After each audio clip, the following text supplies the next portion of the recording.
this whole thing that we're doing here across the desktop. By the way, I'm sitting there with James Dault, who has an olive oil company that we don't have a name for yet. Correct. Right? Correct. Don't have a name for. Technically, we have a name, but not really ready to show. Dault Oils. Yeah. We'll call it that for now. But you've got one of the most interesting stories, that I've heard in a long, long time. I was so excited to have you on today. Tell us the story of your life, but you can use more than 10 words. Okay. Yeah. So that was the first day that I met you. That's right. You can use 10 words, and then That's you ended right. up sitting down for an hour. That's right. We did. And it was so interesting. Yeah. So I don't remember what 10 words I chose, but well, you ran out of those in about a half a second. Yeah. You speak very quickly. Yeah. So I worked at Singular Wireless, like backing way up, and kind of went in for a promotion for Singular Wireless. I was managing the Canton location, and went in for a promotion as a data analyst. And the lady said to me, "You're probably the most qualified, but you don't have a college degree." And so got super frustrated. So I went to my dad and my brother. They were building houses, and I said, "What are you guys doing now?" And they said, "Well, we're doing a little bit of construction on this greenhouse up in Canton." And I was like, "Okay." And what year was this? 2003. Okay. This may have been in like 2002, but 2003 is when I actually took over. They asked the manager, they actually got ownership of the company by doing some construction there for him. Okay. Small portion of it. So he was looking for a manager because he was a small business, and he was looking to go sell, and then he needed somebody to operate the facility. And how old are you at this point? 23. 23 years old. Yes. This is half your life ago. Yes. Yes. So that my dad approached the guy and said, "Hey, I have my son that is not going to do what he's doing now. He wants to get into helping you manage the greenhouse."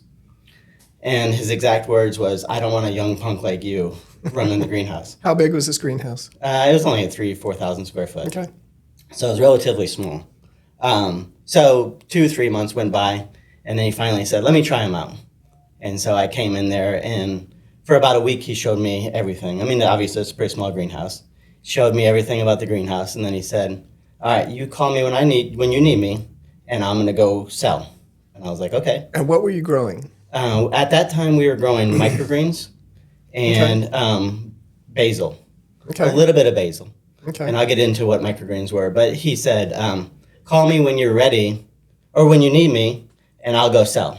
And I said, "Okay." About 2 or 3 weeks go by. He called me up, and he's like, "You haven't called me." And I was like, "Okay, I haven't needed you. I just need you to sell." And so he came from corporate America, and he's like, "Well, I don't know if I want this pressure. Do you guys want to buy it?" And we were like, "Let's think about it." So at that time, we had the 2 greenhouses, which was about 3,000 square feet.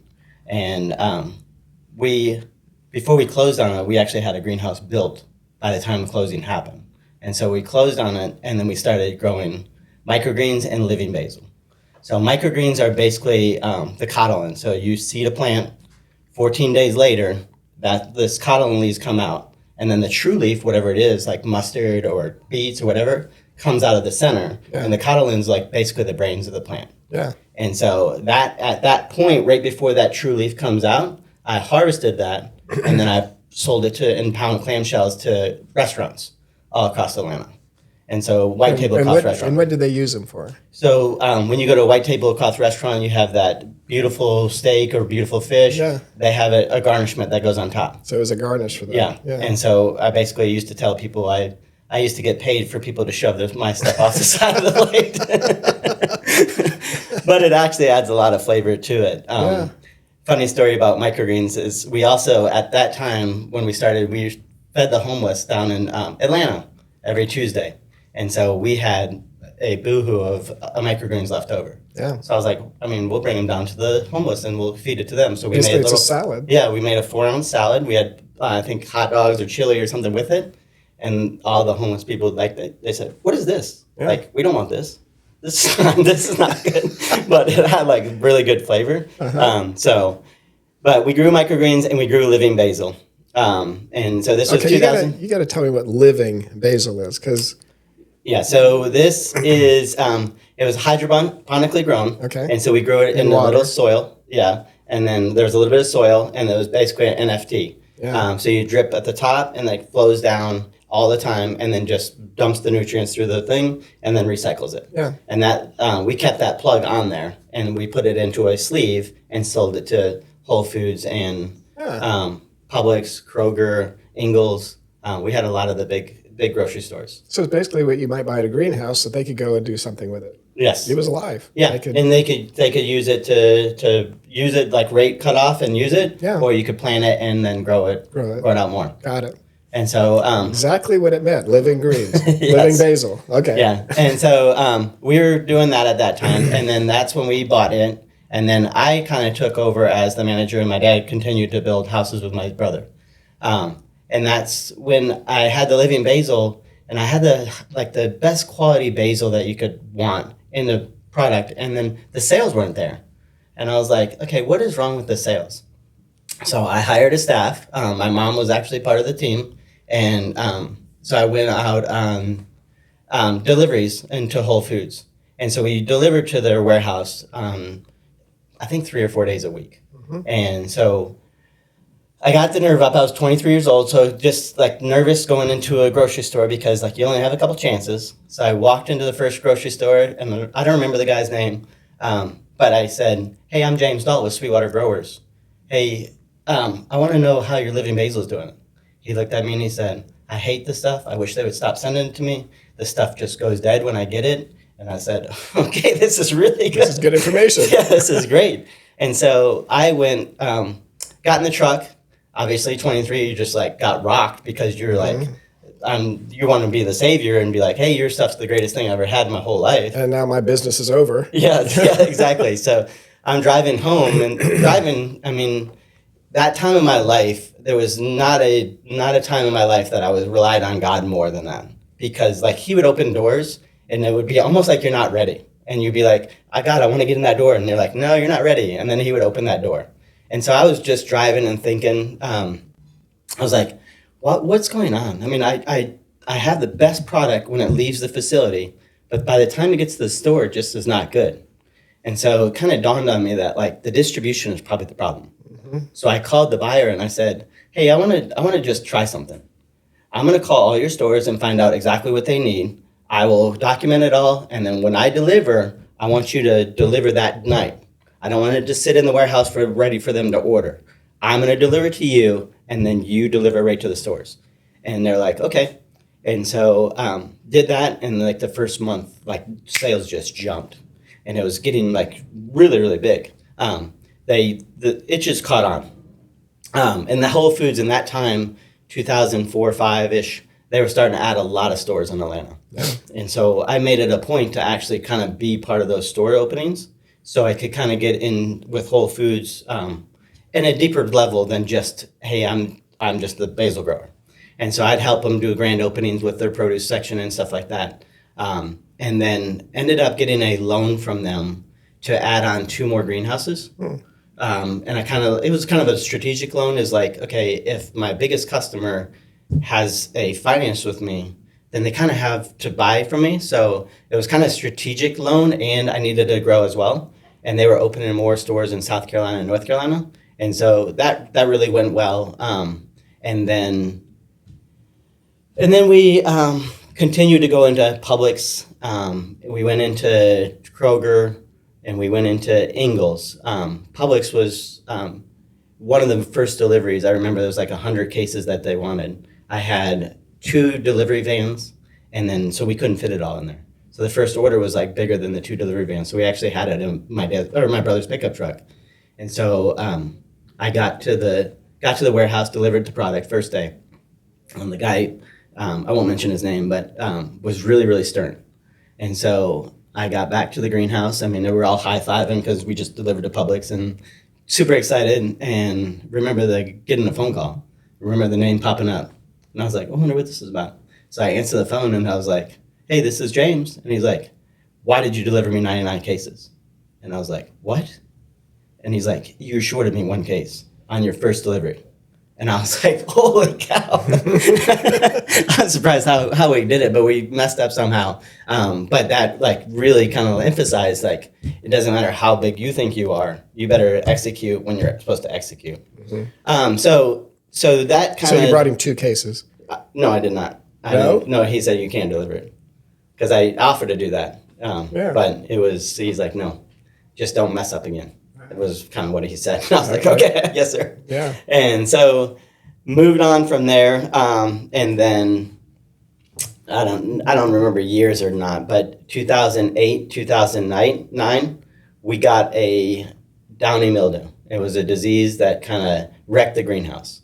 And so I went out to the greenhouse and it kind of looked like an iron deficiency. And I was like, well, that's odd. And so the next day plants just started dying. So I called USDA and I said, hey, I need help. This is something I have no idea what it is. I need help to understand what it is. So they came in there, and they came actually with squad cars and brought the squad cars in there, and we walked the whole greenhouse, and they kind of identified what it was, which is downy mildew. And they basically quarantined us and said that we had to dispose of all the plants. So literally putting 100,000 plants into garbage bags, sealing them, putting them in the trash can. Wow. And so we were sitting in this little lunch table in the office.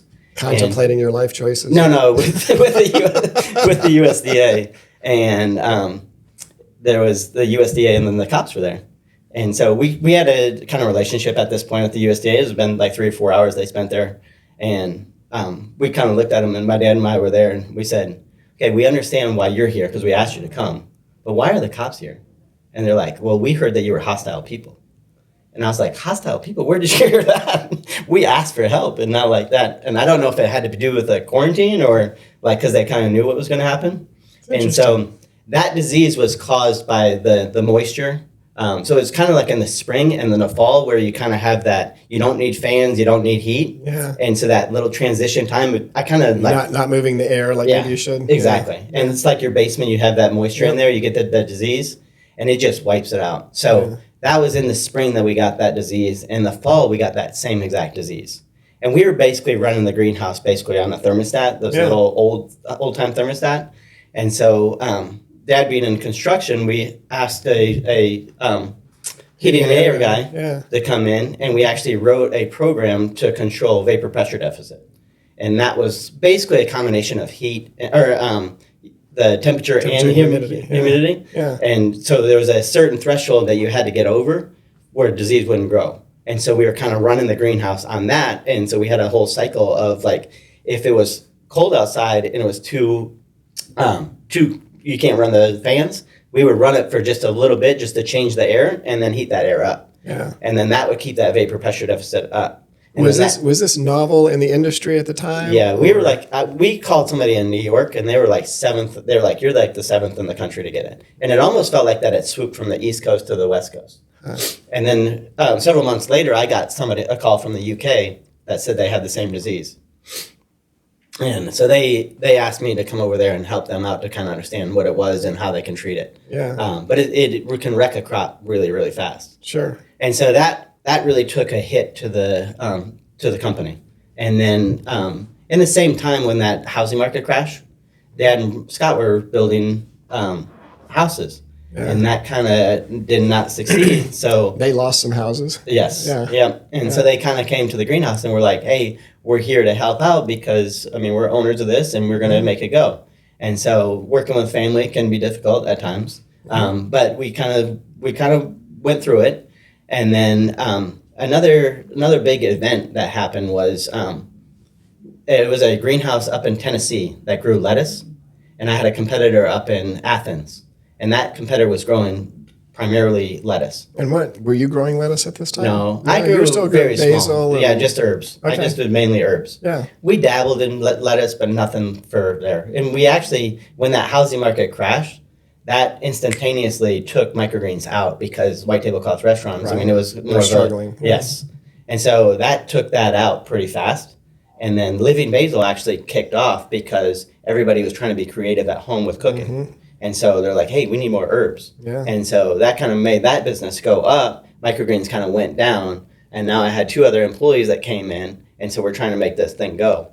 And then that lettuce farm grew opened up, and that put a damper on the guy in Athens. And that guy in Athens went to Whole Foods and had a relationship at Whole Foods. And he said, what can I grow living basil for you? And Whole Foods said yes. And so there was kind of like a dual thing. Yeah. And so I kind of looked at it and I was like, okay, this is not good. And this was that time that I was calling the stores. So I called all the stores. Yeah. There was like 13 stores. And I'm a data guy. And so I kind of understand the data and what was driving the business. And so he came in and started doing this. And I was like, okay.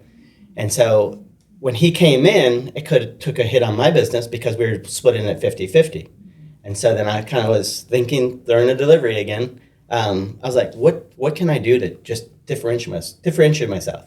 So I was kind of looking over the numbers and I was like 13, 15 stores, whatever it was. I was like, there's 6 in Atlanta. There's 75% of my business.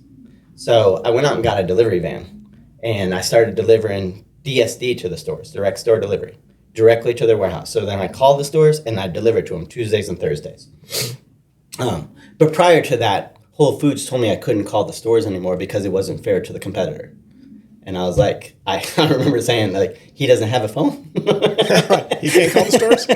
Yeah, so that took a damper in the business, and then I started doing the DSD, and that really helped out the Kroger and the Ingles.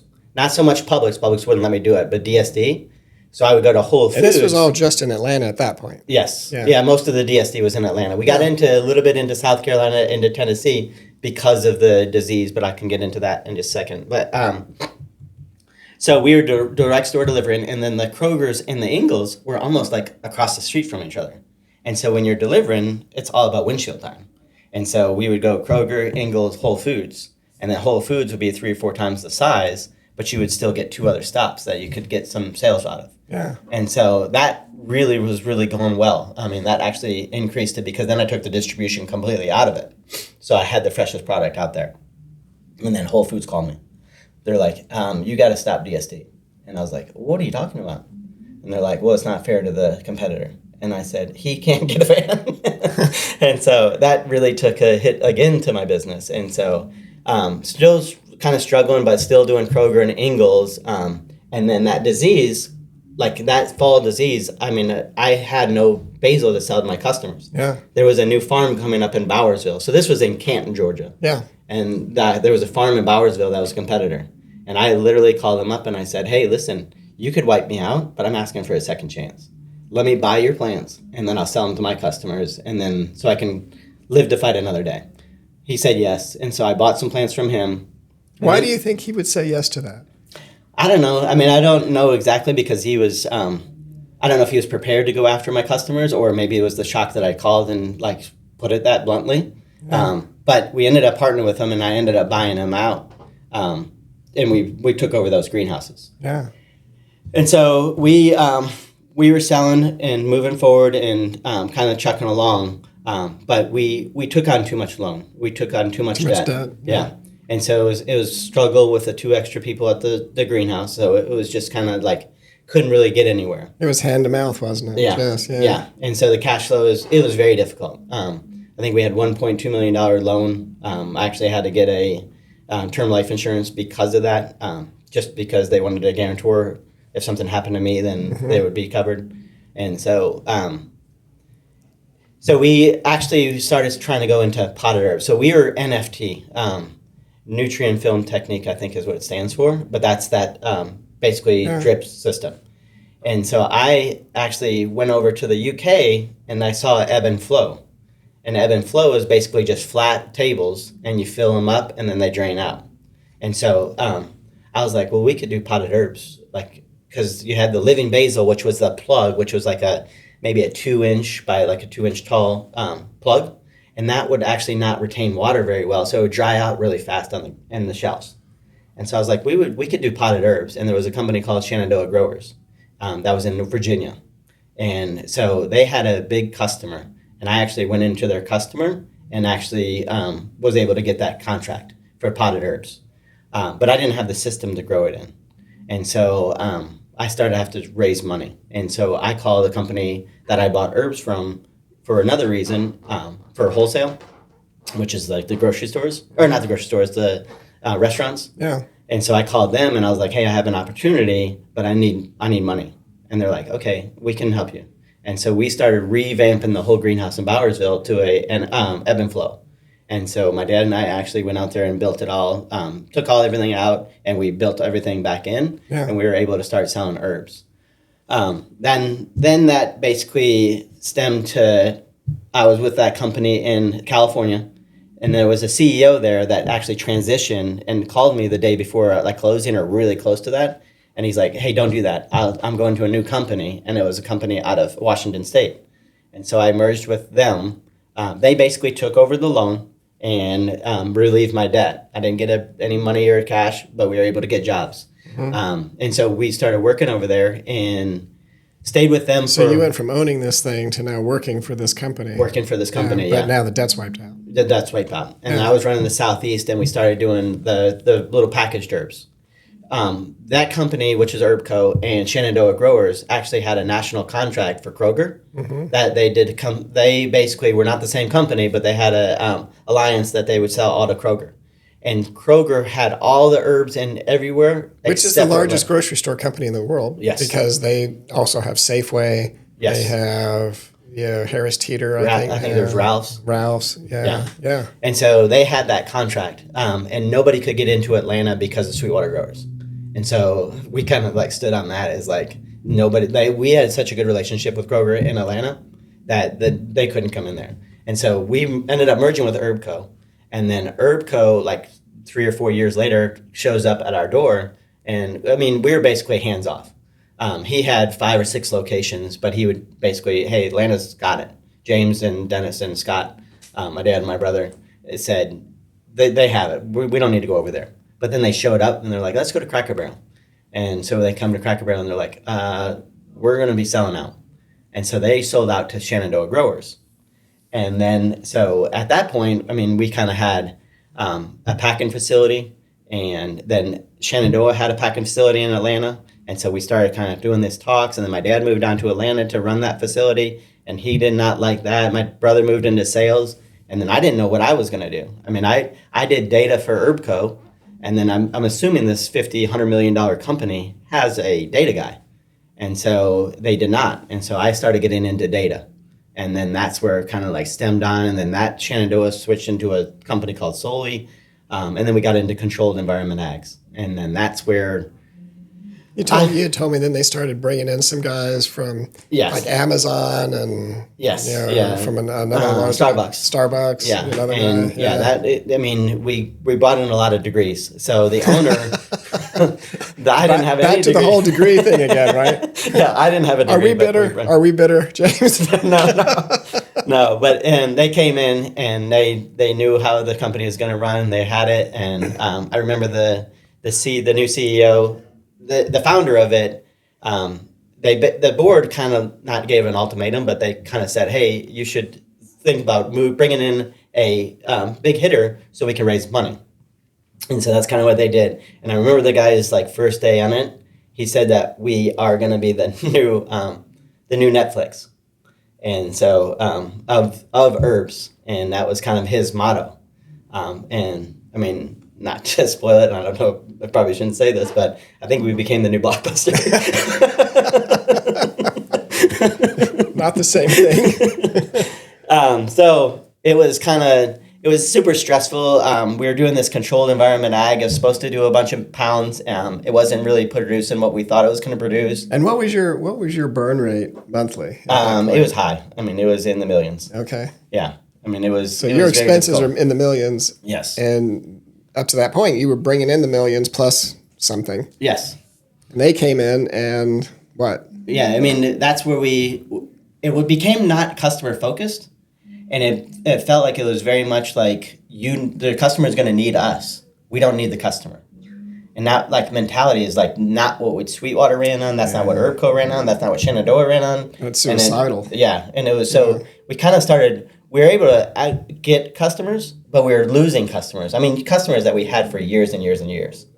And so that really was like frustrating to kind of see that. And I mean, we were at about 105 million when we merged between the two companies, about 50-ish each. Mm-hmm. And then we got up to like 120, but we didn't really get any higher because we would lose customers and then you would gain customers. And then, but we never, Shenandoah and Solely, or not Solely, Shenandoah, Herb Co. and Sweetwater, we didn't really, I mean, you lose customers, but we kept our pride that we were able to keep our customers because we serviced them. Yeah. And so kind of was super frustrating. All in this time is when I was doing herbs, we had actually one of my friends that came in, and we said throwing it over the hill, but we were having a lot of basil that we were throwing over the hill. And he's like, let's try to do something with that. And the hill was like, when you walk out the greenhouse, there's like a little hill that we were just basically dumping stuff over there. We would dump our perlite and vermiculite. That's where you grew the stuff in. So we always just said, throw it over the hill. Yeah. That actually like stuck and still is in Solely Organic, like throwing it over the hill. But he said, let's try to do something. So we had a couple beers and we had a blender. And that night we were just blending, and then we took cheesecloth and we like tried to get all the juices out of the oils and stuff like that. And so took it to the farmer's market and had a really good success with it. And so we were like, well, we're onto something. And so we started doing different processes to figure out how we can actually make it better. Yeah. And remember taking it to to Whole Foods, and being young, didn't really know. And so I showed up with bottles of olive oil and nothing to try it with. And so I was like, hey, I want you guys to consider buying this. Yeah. And they're like, sure. How do I going to try it? And I was like, I didn't think that far ahead. Let's go to the cracker aisle. Well, you're at the distribution center, so there was like no cracker aisle. There was nothing. Yeah. So the guy just turned it up. And then he's like, yeah, I'll take, I don't remember how many cases, 500 cases or whatever to stock the stores. And so that put it in the produce section and kind of like launched that. By the way, James, you must be one heck of a salesman, because this never happens in sales. It's always, oh, it's interesting. We're going to have some corporate meetings on this, and we'll get back to you in a week or two, and it's a month. Yeah. And then it's, okay, we want you to come in and do another demonstration, and then, okay, what's the price on that again? And then we'll get it into, into operations. We're going to get it into our finance department. They're going to come back to you with a lower price. It never happens quick. This seems like it's a total God thing. Oh, yeah, for sure. I mean, it was definitely God. And I'm not a super salesman. I mean, I can talk to people. But I don't think it was the sales mentality. I think it was the relationship building. Like I told you, I was building the produce sections and grand openings. And so, you go in there as a vendor, right. You're focused on your product. Right. But I would go in intentionally not focused on my product and focused on how can I help this startup. Right. And I remember one situation where I was actually building out, I think it was West Paces Ferry. They had these new displays where the Whole Foods kind of had those oranges that were stacked all the way up like that. And it was like just beautiful display, and they had all the different colors. And I remember building that out, and it's an art. And so I was building it all out, and then ended up have to go use the restroom. And their regional manager was there. And I said, I was going to the restroom, and I started washing my hands, and the guy was in there. And he's like, did you build that orange stand out there? And I was super proud. And I was like, yeah, that was me. He's like, it's scattered all over the produce section.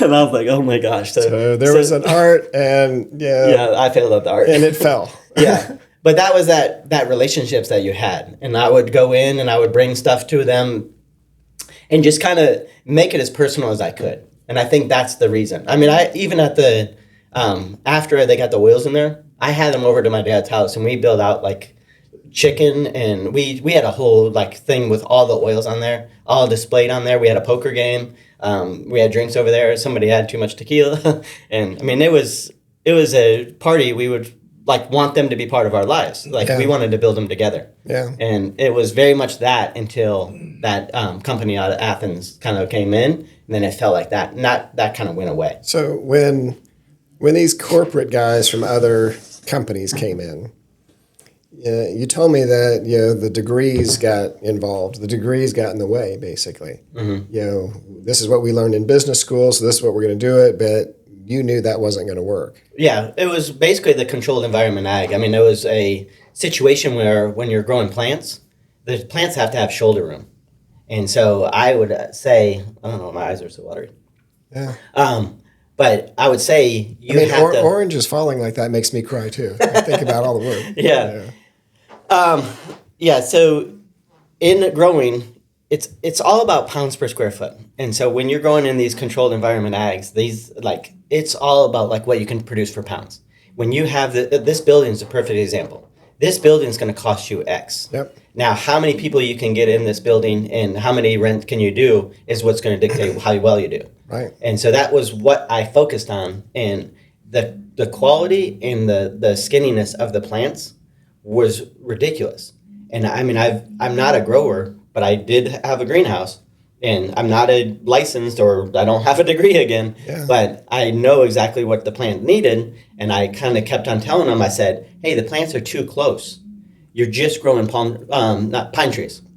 You're growing pine trees is what you're doing. Yeah. So there's no weight to it. And the plant does not look good when you send it out. Yeah. And I said, you have to do that. And they said, well, we have a chief, I forget his title, but a chief grower. Chief agronomist or whatever. Yeah. We have a chief grower, James. Your job is to do finance, not that.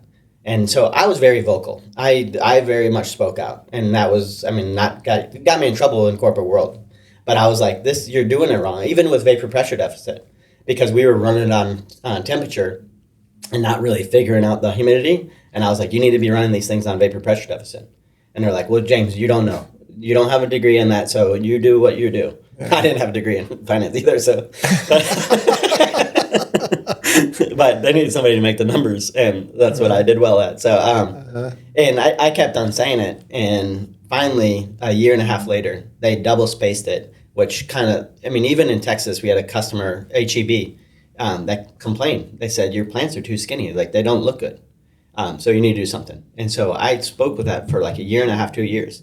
And once they spread it out and double spaced it, double spacing, maybe not the right spacing, but that plant became really bushy and you doubled the size of it. Right. Now, the pounds per square foot didn't shoot up because it took more square footage, but you got the plants looking quality. But it didn't decrease either. No, it did not decrease. Yeah. It gave you that quality too, though.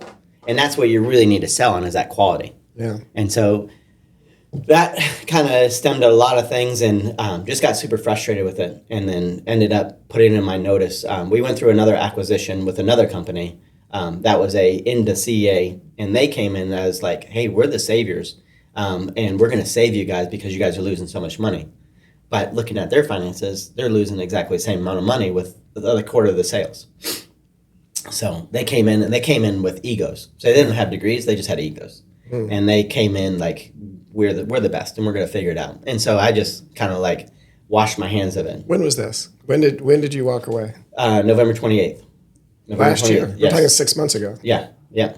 Okay, so now we're going to slow forward to olive oil. Because when you and I sat down, it was like, I've got this vision to create an olive oil company. Mm-hmm. Which, most kids don't grow up thinking, when I grow up, I'm going to have an olive oil company, right? How did that happen? Yeah, so that kind of goes back to what I was saying about my friend, is we had that stuff we were throwing over the hill. Yeah. And so we did that farmer's market, and then we took it into Whole Foods. And then we developed a process and got that approved through UGA. And so we didn't really focus on it. The focus was to get the herbs, and that was kind of the business. And then I remember asking our president of Shenandoah Growers, Phil Karp, passed away about a year and a half ago. And when he died, kind of the business died too. But I remember talking to him about the oils and like how to launch that. And he's like, well, whatever you do here, that's part of ours anyways. And so I felt very much like I handcuffed to the computer. So when I sold the company, I made it a point to not have the oils go with it. And so I separated that out and then kind of did my own thing. And that was probably 9 years ago. And so that's been kind of just sitting stagnant. And so I got out of it on November 28th, had a heart attack November 30th, but we won't go into that. And then December 1st, I was supposed to start a new career. But that's kind of like not really picked up. And I said to myself, I'm going to just try something. So I ended up sending bottles that I made a year ago to a guy in Miami, an herb company, a competitor that we had. And I was like, hey, I want you to try these. He tried them and he's like, let's do this. But he said, I want to do it in a pouch. And I was like, okay. And so I flew down to Miami. So instead of a bottle, and by the way, is a pouch. What's the purpose for the pouch? So Instead of a bottle. When I was doing it, I was trying to get online, but I had a really hard time because of the glass bottle and breaking when you ship it. Mm-hmm. And so the pouch, his idea is kind of like, let's disturb the market. But my idea went right to, this is going to be really easy to send out. Yeah. And so I sent out a bottle and I sent out a pouch. And it was like $3 to send out the pouch and like $12 to send out the glass bottle. And so I was like, oh, I kind of like this. And how many ounces in a pouch? It's like 6 or 7. Okay. It's not a play on that 6-7 thing for kids. Thank God. So I flew down to Miami, talked to him. He's like, I have the herbs. Let's try to do this. And so started kind of like getting traction. And there's a Bible verse that I've been doing, and I might mess up the thing, but Psalms 32:8, God will light your path. And so I've been kind of living that and going down different paths where it would just kind of stop. But this path is kind of keep on opening it up. And it's like almost like a guilty thing that like, should I be doing this? Like I have 4 kids at home. Like this is a lot of risk and my wife's super supportive. So it was like, what do I do? So fast forward, the pouch is kind of like in play, but I don't really love the pouch. It came back and kind of did some packaging and try to do it. When it gets really skinny or when it gets empty, it falls over and then leaks on your counter. And I didn't really like that. Sure. And so I've kind of explored some other options and kind of have some options on the table and options and names on the table. So those kind of things are lining up. Yeah. I had to reapprove the process through UGA, which I just got yesterday. I got the logo, what I think I'm going to settle on yesterday, but I kind of want to wait till we have it until we release it. Which you're not going to tell us, by the way. Correct, yes. Not yet. Not yet. So, it's kind of fallen into place. I've met some people that are kind of been advisors to me to really kind of, let's take this slow. Some of the people from Soli, the marketing and the design people, have been really helping me. That's who's helping with the logo. Yeah. And they've just been really a blessing to like come in. And it's startup. Those are big expenses. Sure. And so they're kind of doing it as, hey, I'm going to do you a favor. You're going to take care of me. So it's been like really good for that. So kind of really moving along fast and found the packaging that I think I'm going to do. I think I'll be able to unveil a packaging with a logo, with a label by the middle end of next week. Yeah. So I had the certifications in place. Now I just got to get certification on my bottling facility. And so then I'll be ready to sell. Where is that going to be? Where's your bottling or your packaging facility? In Hartwell. Okay. Lake Hartwell. Yeah. And so that's where it is. The greenhouse is actually up for sale. And I actually thought about buying the greenhouse and doing that, but I don't know. That's kind of like big dreams. But there's always a bragging rights or marketing message around olives.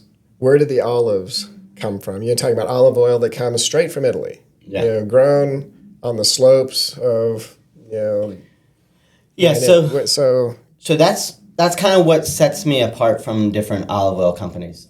So there's an olive oil company, and then there's my company. And what we're trying to do is we're trying to extract flavor of the herbs and put it into olive oil. We use a really high quality olive oil. Yeah. When I was doing it, I got mine from over in Greece. And so we imported it from there. Now, I'll probably have to go build that relationship again and do all that. But right.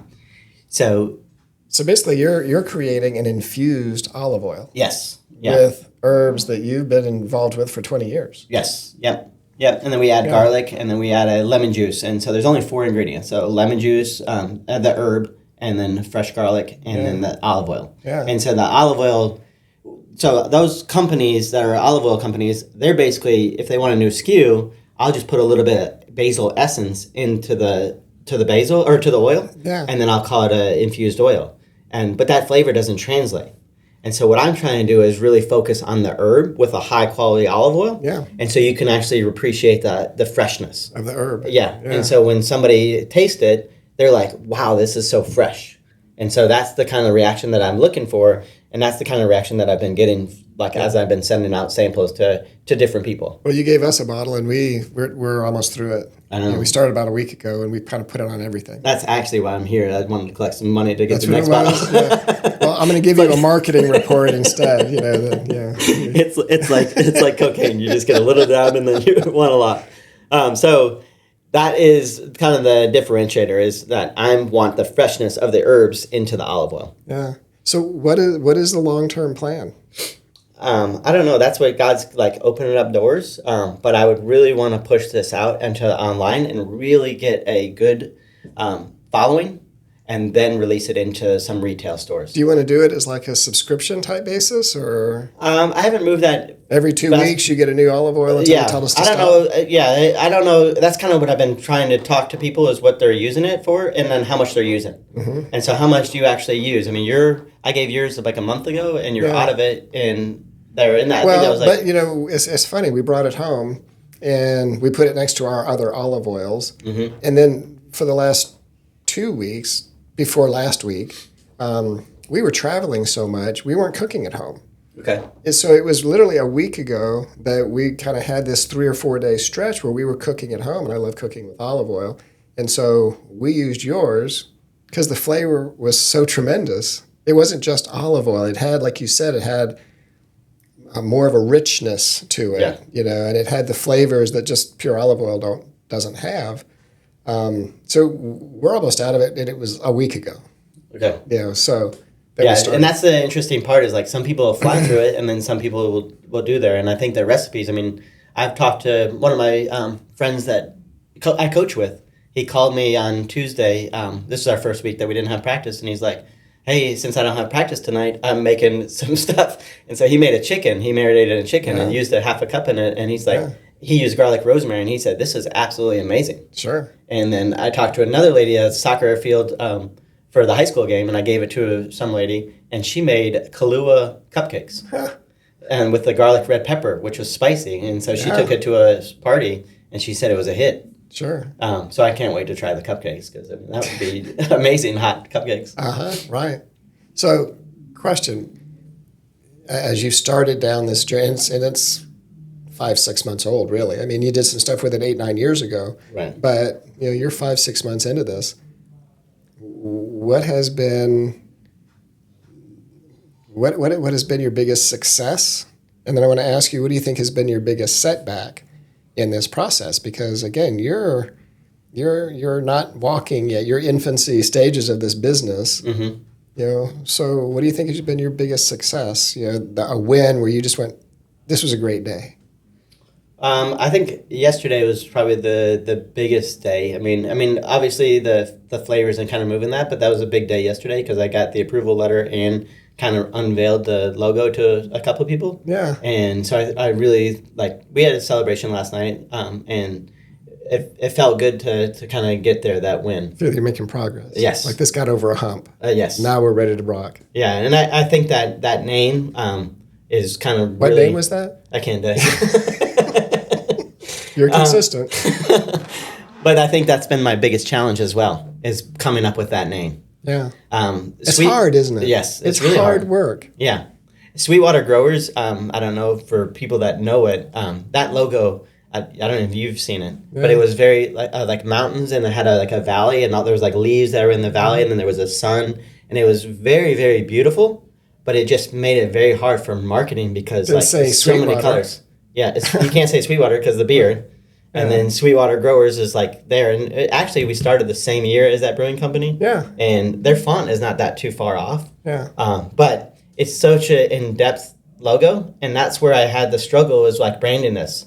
We talked about Heart Harvest. And then Harvest for the Heart. Yeah. And then I built logos beyond that. And I for some reason, want to have extravagant logos. And I think the simplicity is what I'm excited about this new logo, is that I don't have to have all that. That's right. But I think that because I built a logo, easily recognizable. That logo that I built was so in depth. Yeah. And so getting my mindset out of that and making sure that you're relying on people, and I think that's been the biggest struggle. Yeah. And and God's really teaching me about patience. Yeah. God, it definitely, like, I've had to rely on Him. And hey, God, where's the next step do I need to take? Sure. What's the next best step? And that's not always easy. No. Because especially as men and as entrepreneurs, with that mindset, you feel like if I just work harder, I can accomplish this. Yes. You know, hey, it'd be nice to have your blessing, Lord, but I got this. Right. Versus, I don't got this. I need help. Yes. You know, which I think is where He wants us to be. Right. Yeah. And that's very much where I'm at, is like, I need help. I need help. Yeah. And then, like, it's like I'm between jobs and stuff like that, so it's kind of difficult. My wife even said to me, she's like, "You got to go find something outside the house." I got to get you out of here. This is not good for our marriage. I love you, but you're gonna have to get out for a Well, if you second. didn't live on the other side of the world, I'd give you an office here for 0.5% equity in your company. You know, because I know this is going to be big. Yeah, James, I'm up in it. Thank you for sitting down across the desktop with me today. We are going to be following this. I'm going to have you back if you'll come back. Yes. If you're not too busy. Once this thing gets launched and you're getting distribution, that's going to be a whole different conversation about how that happened. Yes. You know, how you go from, this Hartwell now opportunity and experience to, okay, now we're in, all these different restaurants. We're in all these different grocery stores. We're shipping to homes. Each one of those is going to have its own challenges. But I think that's worth a follow-up at some point. Yes. So, thanks, brother. I Thank appreciate you. Appreciate the time. All right.